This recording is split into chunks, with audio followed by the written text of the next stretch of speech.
The vloggers silang dalawa. At siya, tsaka siya. Sa TikTok. My question po is more of investments. I'm not sure if this was tackled earlier because recently China, I think, has invested in the Philippines of a total of 4.2 billion, if I'm not mistaken. Wow, electric power. And I'm not sure if the suspension has affected the investment yes. landscape because Yung suspension sa inyo. our foreign equity. Will it affect investor sentiment, impressions? Baka ma-hesitate ang mga investor or yung process. Would it affect?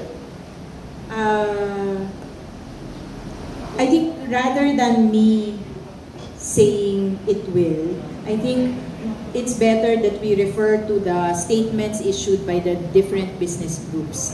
They themselves have said, we hope this will be resolved as soon as possible because this uncertainty in regulation is something that we do not need. Yes.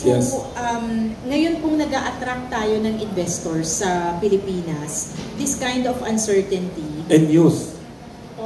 is something we can do without. Kasi po, ito yung siguro practical effect. Permits are issued also by the Commission. Before, nag-invest sila sa isang power project, bago po makatakbo yung power project na yan, they need permits from the Commission. And the Commission has to act as a body to issue that permit. Ngayon po, hindi po siya nakaka-issue ng permit. Make nga, hindi natin alam. Wala pa rin pong OIC, hindi pa rin po ako nakakabalik. So, those are things that really make, I suppose, investors hesitate or increase their anxiety, so to speak. So I think we all collectively would want a swift resolution of this case.